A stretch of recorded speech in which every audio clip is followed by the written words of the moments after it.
They hadn't thought about beautiful little daughter who had, she was the darling of my life. I come in night after night and see that little gentle smile. And I'm sitting at that table thinking about that little girl and thinking about the fact that she could be taken away from me in a minute. And I started thinking about a dedicated, devoted, and loyal wife who was over that seat. She could be taken from me, I could be taken from her. I got to the point that I couldn't take it any longer. I was weak. Something said to me, you can't call on Daddy now. He's up in Atlanta, 175 miles away. You can't even call on Mama now. You gotta call on that something and that person that your daddy used to tell you about. That power that can make a way out of no way.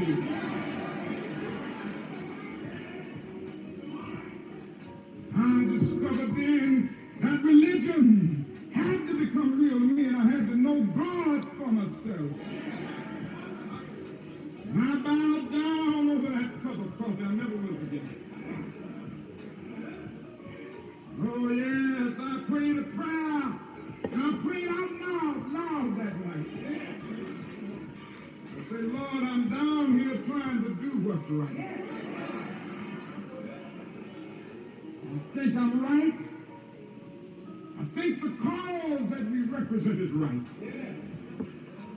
But Lord, I must confess that I'm weak now, I'm faltering, I'm losing my courage.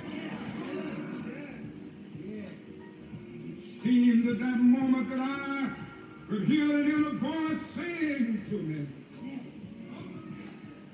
Martin Luther, stand up for righteousness. Stand up for justice. Stand up for truth. And Lord, I will be with you even unto the end of the world.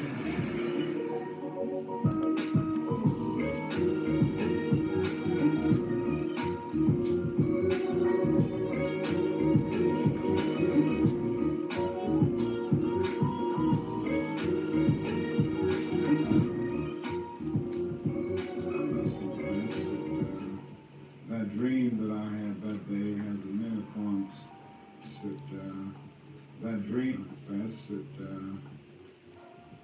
I must confess that dream that I had that day has a many points turned into a nightmare. I must confess that dream that I had that day has a many points turned into a nightmare.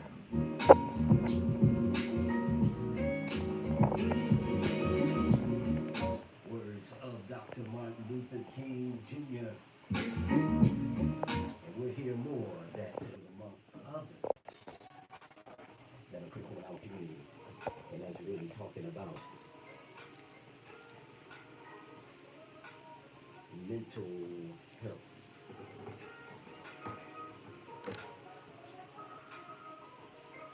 So without any further ado, we're going to share with you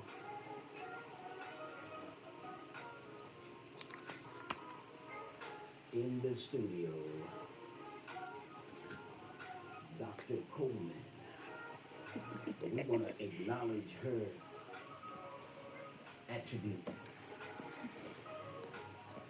As always, our names represent what we come to do. At least that's what it should. And our sister here truly is come with an energy to represent what she does. Dr. Coleman, how are you? I am well, thank you. How about yourself? Thank you for having me. Excellent. Coming in with all that energy. And I tell you, she is talking about her homeschooling she does. So, oh, look how. So we in store for a treat indeed what she's going to share with us. I'm going to at least pry, if I can, about what motivated her about homeschooling. But first, tell us your name. I don't want to mess up the acronym African attribute of you. You know, 'cause I look at, I was sitting there, Igume Lade Egun Iyalode. Iyalode. Yes. I should have known that. If I had it looking right in front of me, I would have got it. Yes, yes. Now tell the family what that represents and how it fits in with your purpose. And you know, of course, we're going to talk about mental health, and we're Yes. going to go into that, and also give the family the opportunity to call us at 404-523-8989. But tell us what that represents and how you got connected with that attribute, powerful attribute.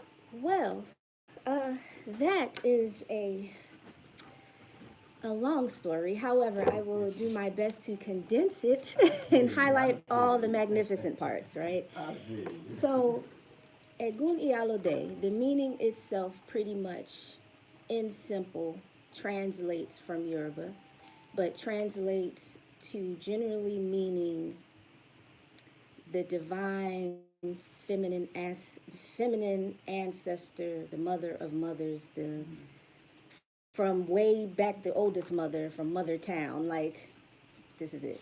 All right, all right. So I find that very interesting. I received that name during an initiation. And it goes along with my birth name, the name that my mother gave me, Octavia, Okay. the divine feminine. There you go. You know, that's what that means. So I found that to highlight, I guess, or to unlock that your journey, when you begin to unlock your DNA, everything will align. Because everywhere you go, you hear, or not everywhere you go, but in African traditional spiritual systems, they say whatever your mother named you, that is the divine name for you. Your mother is God. She's the one you come through. So, hey, if she named you that, that's the name that's right for you. So it would stand to reason that every name that you receive after that, if whatever path you choose, should resonate to some degree with that That's name. right. I feel you. That's it. So it is still a journey. I'm still learning the different roads of that name. But I'm down for it. That's what I'm here for. But I use that. However, that name would denote that to say that I'm a good mother, right? I would mothering is something that I'm supposed to do. Being feminine is something that I'm supposed to just know how to do. Right. But I've learned that it's not. Especially if you want to be out here as an entrepreneur. You have to give up some. There's a tug and a war. Okay. When I came to holistic wellness or starting my own business, I started in my business. Listen to that. I started my business at 17. Is that right? Yes, All I was right. a sophomore in college, 2002. And what business was that? This is for the cause STI awareness charity. However, on campus, and this organization is still on campus. I like going to homecoming, and I see my T-shirts and everything, and these people have no idea who I am. Well, yeah. They're like, oh, they're just wearing T-shirts. But that was Falcons for the Cause. It started out as a STI or AIDS awareness, campus community awareness type thing. Okay. And I love doing it so much. You know, I like running my mouth. I love doing it so much that I wanted to do it after I graduated. I didn't want it to, you know, to just do it on campus and then be the creepy graduate that never left campus type of thing. So I sort of turned that into the 501c3 after graduation, and it's just expanded upon itself in various ways. I've owned 2 natural hair care spa salons in Charlotte. Ice Cream Beauty Bar, actually one of the top salons in Charlotte for natural hair care. Wow. But that was a couple years ago. Think Fresh Wellness came about, after our Charlotte vibe. We moved to Chicago, and the people in Chicago, I say, get a very bad rep sometimes because their conscious community is so loving and so including, so much so that I learned that people really focus on the products. You can put it in a jar and write on there, and they're like, does it do what it's supposed to do? Fine, I'll buy it. And that's how it is. And of course, they encourage you to do things more professionally. However, it's learning the craft is about being community centered and all that good stuff too.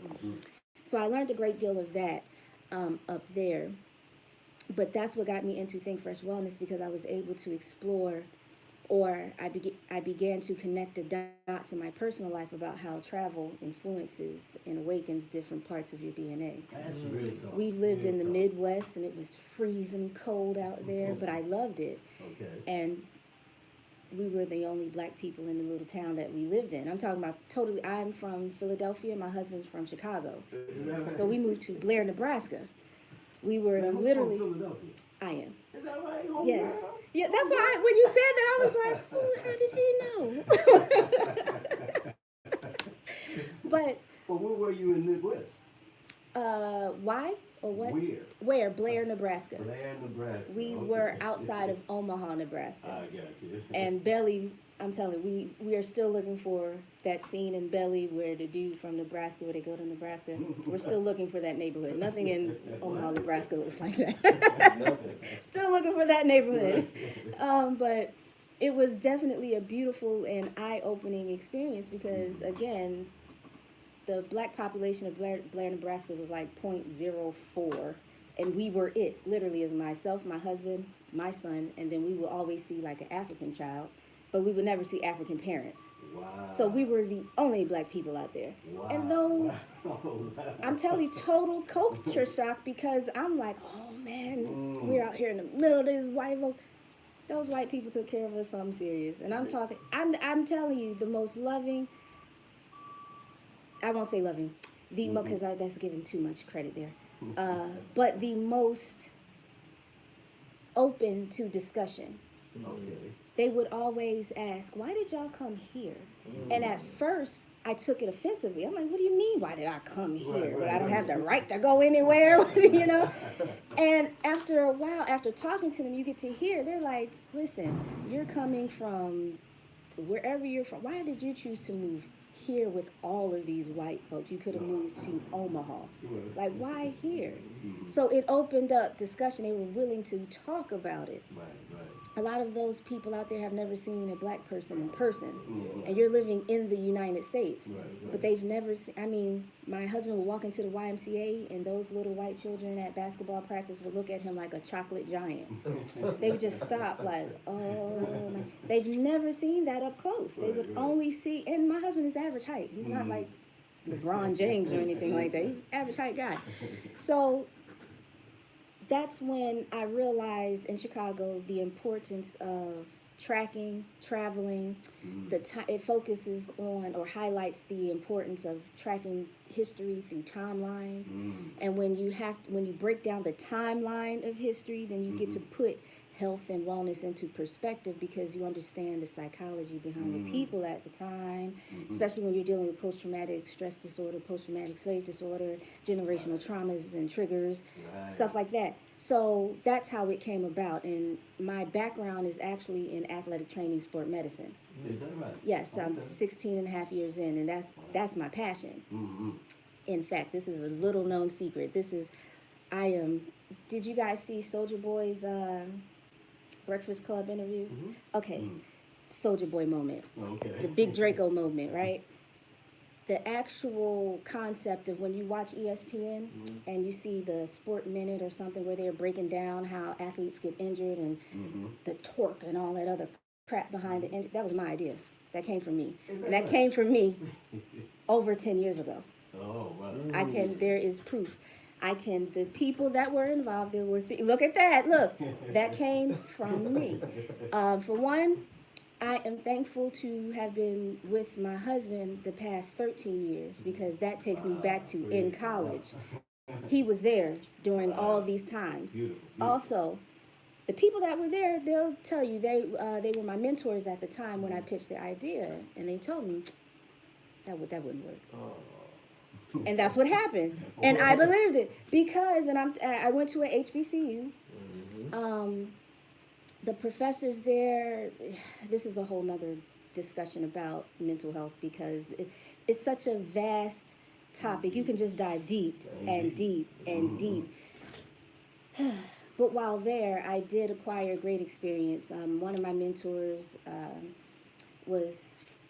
sat on the board at the University of Pennsylvania. I ran track. If you guys do not know, St. Augustine's University. the head coach of the track team. He has also coached the United States Olympic track team. Wow. Okay. So we had Coach Pup Williams. Mm. So you were guaranteed to PR there. Awesome time. So I ran track there. So I was in athletic training, sport, medicine, heavy, you know. So my interns, Duke University, LaSalle University, Lafayette College.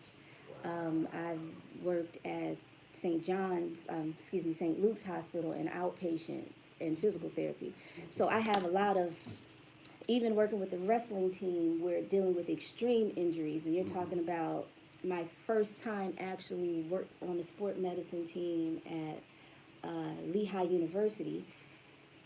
We're at a wrestling match, and the first injury, the guy, it's total freaked me out. I was just like, oh my gosh, this is what I'm here to do. So you're talking about repairing severe injuries on the spot. Right. This is another thing that's overlooked about athletic trainers. When you watch your athletes, and they get injured, let's say Shaq with his toes or Allen Iverson with his arms and stuff, how do you think these athletes are able to play basketball, get an injury, and finish out the game? Who do they see? Right. Who do they see? Physical therapy. Yeah, the person The trainer. Yeah. They go to the trainer first. The trainer comes out there. The trainer says, okay, we can do this, this, this. You can get on the floor. Or the trainer will say, no, you need to go sit down. It's the trainer. Because we have a very detailed understanding of the body and how it works. Because athletic training is just manipulating muscle groups, getting the body to work. The focus is to bring the body back to a place of homeostasis, balance. So we can manipulate muscles, even in the time of injury, based on your athletic condition, your health, your wellness, and make your arm function like it's not broken. Right. You see what I'm saying? That seems strange, but that's what happens. Imagine, can you imagine walking down the street, you break your leg? Can you finish that walk home? Depending on how severe the injury. But just think about it, that's going to be a tough walk, even if you can walk home, let alone finish out a basketball game, you know? So that's where a lot of my understanding of the body comes from, understanding high performance bodies, low performance bodies. And that then takes us to inheritance of poor economic structures versus not so poor economic structures. You know what I'm saying? The things that you're able to do. So all of this plays into mental health, and it having 16 years of experience of doing just the same thing dynamically, nonetheless. But the focus has always been to bring the body back to a place of homeostasis, peace and balance. And in order to do that, it would force you to dive into the different dynamics of being human. Right. Indeed. Well, that's a very powerful connections that you're making there. And I noticed you mentioned about the mental, that the post-traumatic slavery disorder. I'm very connected with Dr. Patricia Newton, who actually wrote that thesis on that.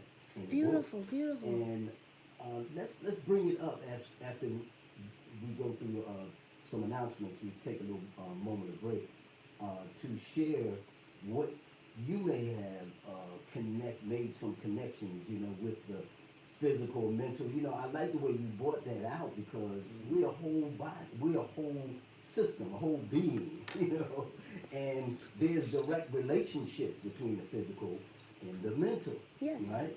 And Indeed. since we look at the trauma physically that happens with athletes that you encountered, we know that there's been some physical trauma through slavery, and it has been passed down, of course. And then when it's expanded, when it's systematic now, and is going on. So we'll talk about that afterwards. And we have, once again, family, this is I Radio, WRFG Atlanta, 89.3 FM. And I'm just your brother, man, sitting in for Sharice Nicole, I9 Radio. We have Dr. Coleman with us, 404-523-8989. We'll be opening up the phone lines. And we got DJ Heed in the building.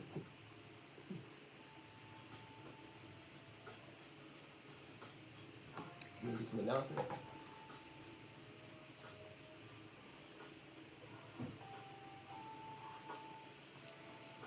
Even the part, what I was saying, that it came from me, right?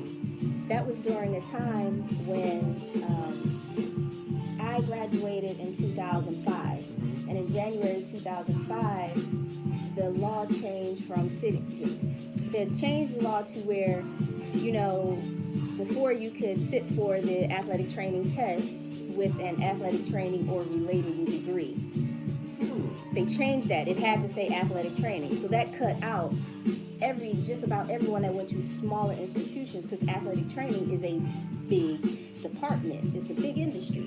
And it takes multiple. The Atlanta Fulton You're talking Public about Library kinesiology, you're talking about sport medicine, you're talking about anatomy, Are all you the new to different aspects of the proposal body, writing all that good or stuff. So want a it's quick very refresher? vast. You'll However, when you learn go to the smaller basic schools, elements they of can a give you proposal, allied the health do's and options. don'ts of writing So that and was submitting your a proposal, and how occupational to therapy, follow up, regardless of whether the answer physical is yes therapy, or no. or my degree The was in program human will be held on performance. Friday, So January it covered 25th the from 1 umbrella to of 2:30 everything. p.m. In January The 1, location is 2005, that law across changed. Leon Ranch at 980 They were trying to East and that Leon came from my Avenue in mentor also. Atlanta. He told me, he said This they're trying to program is weed out open to the people. public. For Because that more was during a information, time where the contact athletic person trainers were Kathy turning Sullivan brown, black. at All the athletic trainers were like black men and women.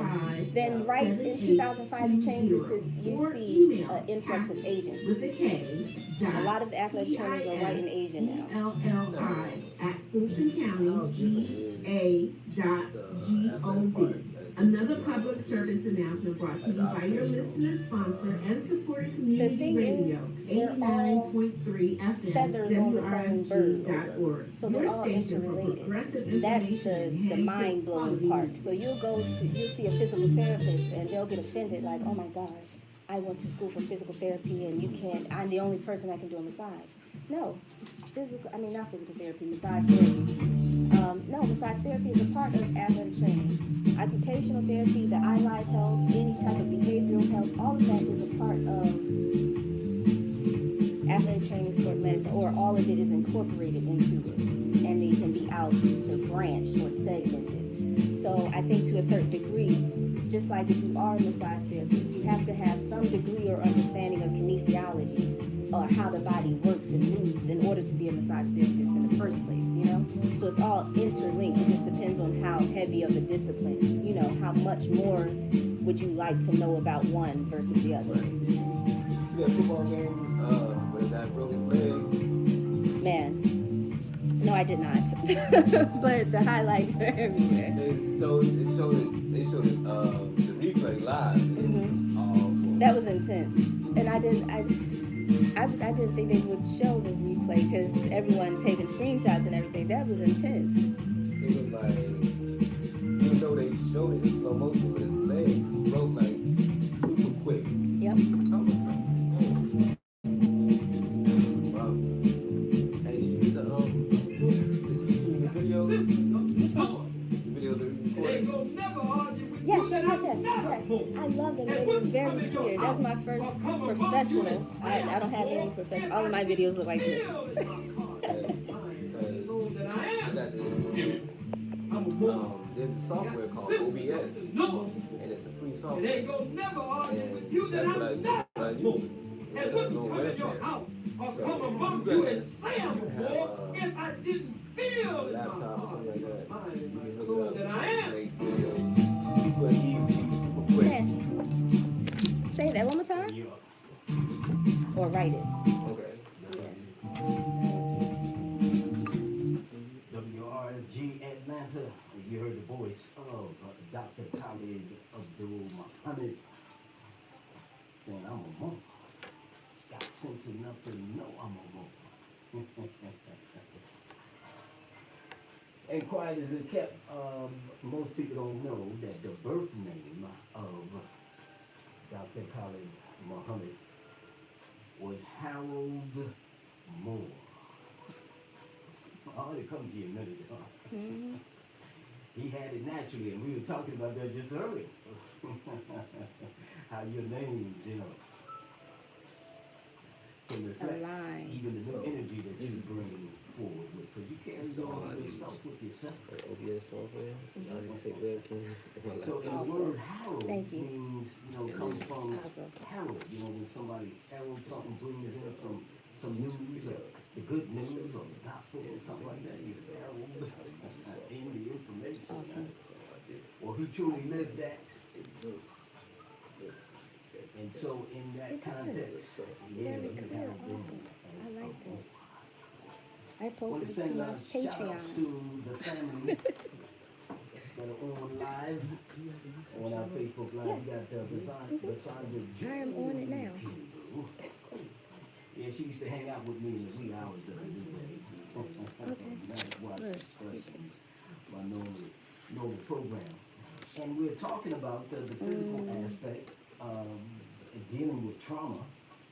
And it made me think of Vasandra who we collaborated on some of the things that she had involved in terms of the power of touch. So we're going to have Dr. Coleman kind of make some connections there with the touch and how that relates and connects with mental health. And that's another issue. Did you hear that? Touch therapy. Oh, that's mine too. So, and we have a dear sister Lydia Benam Muhammad and my good brother Alim El Bay. Islam family for tuning in to our program. Ross Lumumba, sending much love to you. Emmanuel Elion Ali, Gerald Hall, assalamu alaikum. We got the family tuned in. Alonzo Papa, Tommy Bay, Mr. Him Bay. Love the family. And Kelly Dukes. Lila Ward, right here, WRFG Comrade, and Abdul, let's see, Malaya Johnson, thanks for tuning in. Don't forget love, like, and share. Also, Empress Cordial. All right, fam, we came over here on Facebook. We had a little issue. I don't know what was happening on Instagram, but we were there for a minute. We may return and do the same, so I don't know if some of you may have connected. Good. Well, we're going to return with more as we have I'm Dr. showing some Coleman beats. with My us. son, And I they have just two having a boys. My older dynamic two, they make discussion beats. over They're here. engineers. DJ Heed and Dr. Coleman. Thank heavens for the library. Yeah, they're on. Hi, Matter of Dr. fact, what's that Coleman. paper? I know y'all just having a good time over there. Y'all here in the background, y'all just see about It's all good, it's all good. They catching up on something over here. But we're going to include them in the conversation. Of course, we're going to have we'll DJ definitely. Heed back on the selector. Okay. Bringing us some selective energy. But I wanted to kind of connect with what we were finishing our discussion that relates to trauma. Because I know as you related to the physical trauma being as a trainer, physical, Athletic. athletic, Sports medicine. medicine. That There is you go. my, Okay. I've worked on the team that goes out to help the athletes when they fall, and that's my passion. I love the human body, and there is definitely a drive to want to fight through that pain to get better. There's definitely an incentive and inner motivation. I love athletes. It also helped me to understand that when I was doing my outpatient work at St. Luke's Hospital, those were mostly hip replacements, knee replacements, shoulder replacements. So you're talking about the elderly population. So I was going from hot to cold, athletes, you work them out, fight through the pain. I am an empath, so when I went to those elderly people and I'm telling them to fight through the pain, as soon as someone's grandma says, "Oh, it hurts," I sit them down. I'm like, "Do you want some tea? Do you want some water?"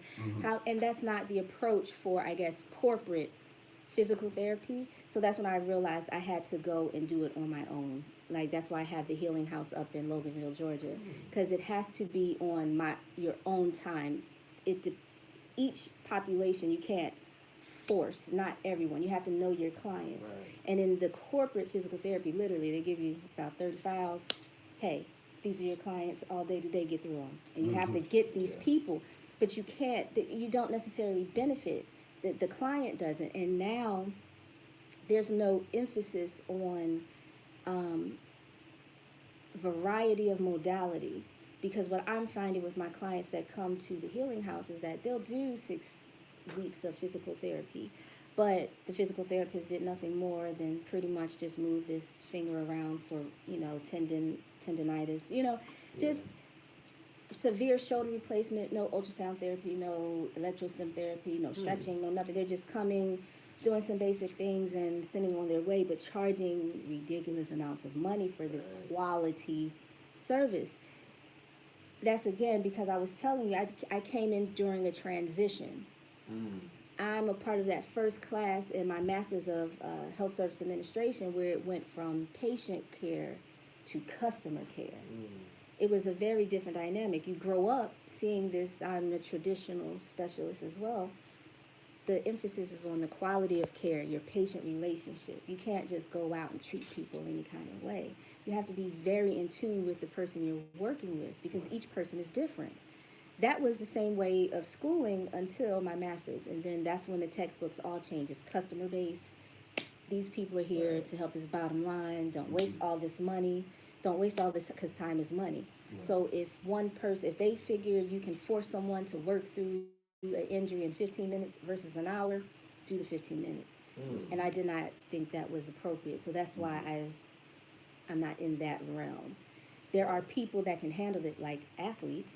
That's what I like working with. If you're doing that, then great. But if not, then come to the healing house. It's more intimate, and we can work through. And I can guarantee an 80% increase of range of motion in one visit, because we're taking our time. We're working through it. I like to call it whining and dining the body. You can't just go in and force yourself. Yes, you'll get a result, but it's adverse, especially when you're dealing with African American people. It's all of it is triggered. You might be each aspect of wellness triggers some sort of generational trauma with us. So we have to be very careful in our healing and in our care. So let's talk about some of the spiritual systems that can be used, that you incorporate, dealing with mental health. What I've studied, I'll tell you what I know, because what I know can be found on internet via Google search, right? What I know is that the African or West African based spiritual systems that I've studied. I've also studied ancient Kemet.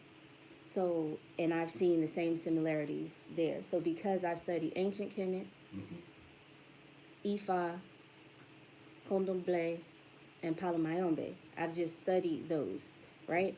I see correlations and similarities in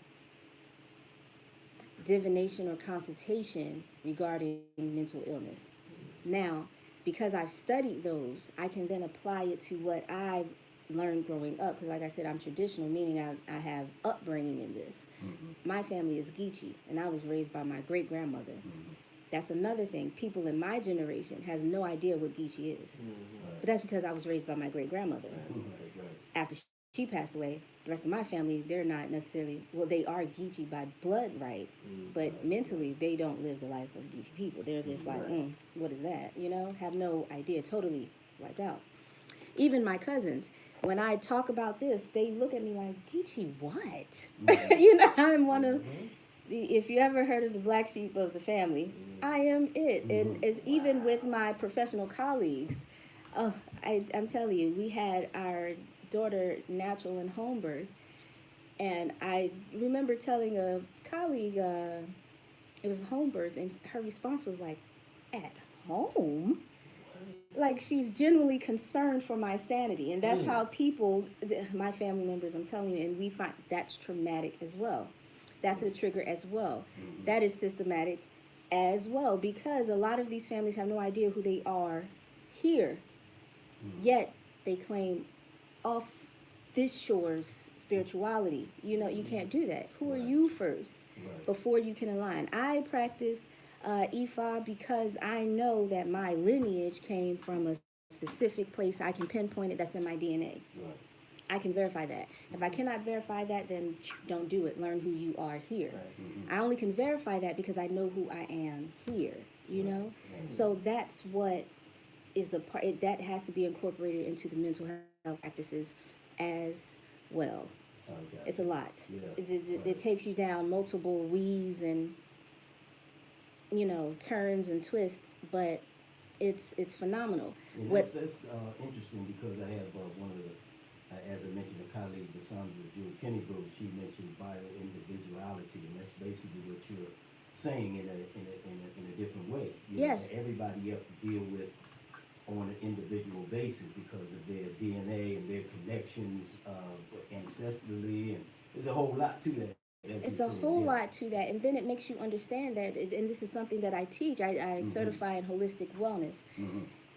Just because you can pay for a certification does not mean that you're good at it or you should be doing it. And that's what going from patient-based to customer-based has allowed.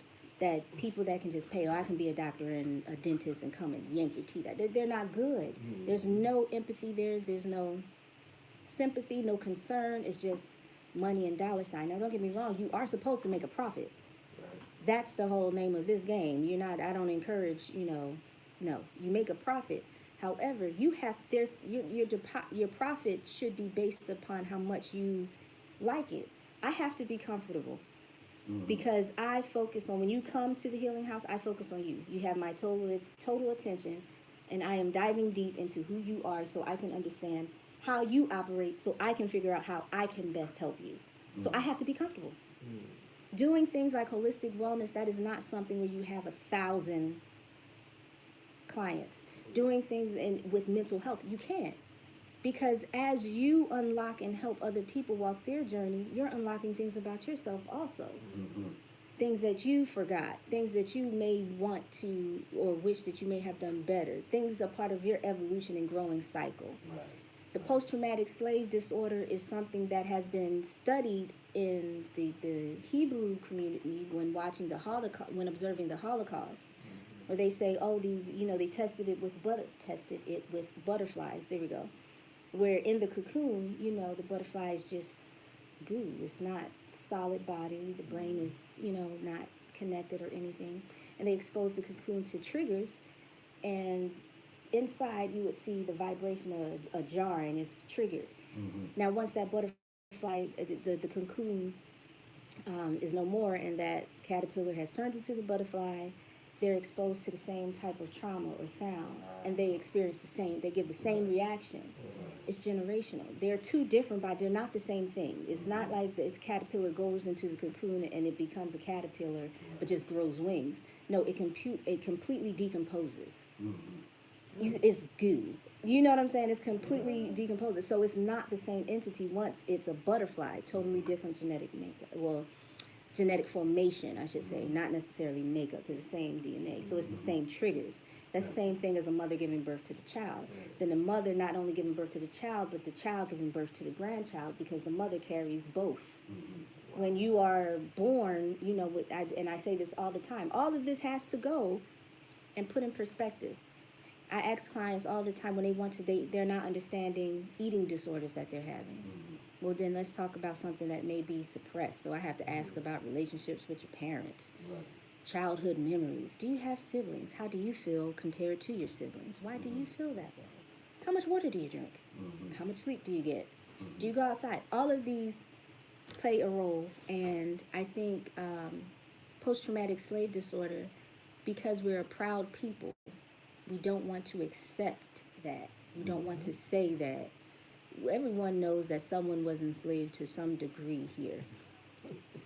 Some degree, whether it was physically or mentally. Someone has to come. If we're here now, mentally, But we don't want to admit that. So when we hear those post-traumatic slave disorder, it's like, oh, there she goes, or there it goes, or I don't want to accept it. That happened so long ago. And it wasn't so long ago. Again, I was raised by my great-grandmother. She was born in 1923. I'm only 35, right? I was born in 83. Look at go, right? But I'm only 35. So the things that she experienced, I saw and from what she shared with me, I see that we're not any different socially, politically. We're not really any different than what she, from the time from what she's seen growing up. She saw growing up. However, there are different types of Geechee. There were different types of indigenous black people here. And I will say that her side was on the black Wall Street side, where it was wealth, it was community, network. Right. My father's side, however, was not.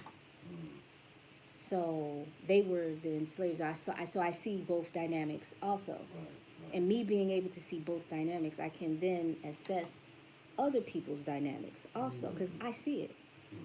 Then I can make it aware, make them see it, because that's something that we have as a people generally. We don't want to see each other. Right. We share conditions, but we're very proud, that ego, man. But that got us through so long. So I'm not going to tell you to kill, you have to kill your ego. Kill your ego to a degree to where you understand when your ego is giving you information, but it's not driving you to purge your to run off emotions, because that's what gets us. We have to use our mind. We're very intelligent people leading in education. We are the most educated. We're also the most spiritual. However, we lack application. So this is why I think that African spiritual systems can help in mental illness, because in consultation, it enforces you to see yourself or see the condition as it is. You can either do that or you cannot do that. There is no gray area. It is what it is. Is water wet? Yes. That's the concept of, that's the African mind, the ingenuity of the African mind, to be able to see something as it is. You face it head on. You can't face it sideways. You either want to heal or you don't. You either want to get to the answer or you do not. And that's the benefit, I think, that African spiritual systems will provide. Beautifully, well put. And I want you to give the family how they can get in touch with you, so they can get some more information, and also to be a part of that, the healing house.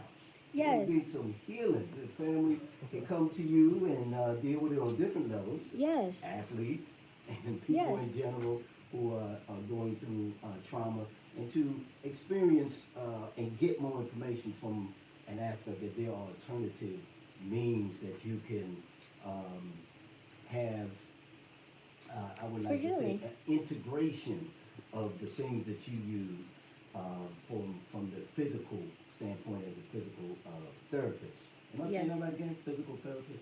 No, I am a doctor of public health and holistic wellness specialist. Okay. My experience is in athletic training and sport medicine. Yes. So let the family know, so they know exactly how to connect with you, and any closing remarks that you'd like to share. Yes, guys, we are running Operation Cosmic Currency at the Healing House. I make natural life essentials, organic body care, and vegan hair care products. And for those affected by the government shutdown, if you show your ID, you get the wellness package of your choice on me if you're my client, and 50% off if you're not my client. Okay. We have to, I believe in accountability also. We have to take care of ourselves. Right. So if I offer a service that I know you have to pay for, but you're not getting paid, well, I can separate some batches. You know, when I make I can put aside some for you, you can have it. So Operation Cosmic Currency, feel free to participate. Share that. Is posted on my Instagram, which is @ThinkFreshly. That is honestly one of the better ways to contact me, either Facebook or Instagram. Facebook is @ThinkFreshly as well. Everything is @ThinkFreshly. The website is thinkfreshly.com. I like that. Yes, we are, I believe Think in, freshly, right there, Brother Heath. yes, I'm a disruptor, so I believe in disrupting fresh to propel us forward. Useful progression.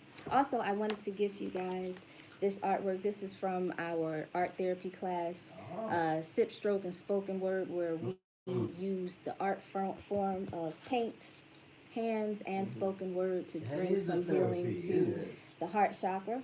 This is called nectar because I believe that we have the life force energy, the sweet nectar to bring things to fruition, to give life, and that is also represented in white. Wow. So Wow. it's Bringing light. all that science in there, right? It's light. So as you said, there's a that's gift. therapeutic. Hang it up. Art Bring is some very peace. therapeutic. Art is very therapeutic. You know, the visual art, the music art. Yes. That's why DJ He's about to give us some musical therapy. And look, thank you again for coming in and sharing on I and I Radio, coming Oh, my from goodness. the heart so much. Thank you so much. Thank you for and having me. continue to prosper. So you can continue prospering us receive in it. what you do, right? I receive it and I extend it back to you. Thank you. I give thanks. Oh my gosh, guys. That was awesome. Did I ramble? I'm so not used to this. I'm messing up out here.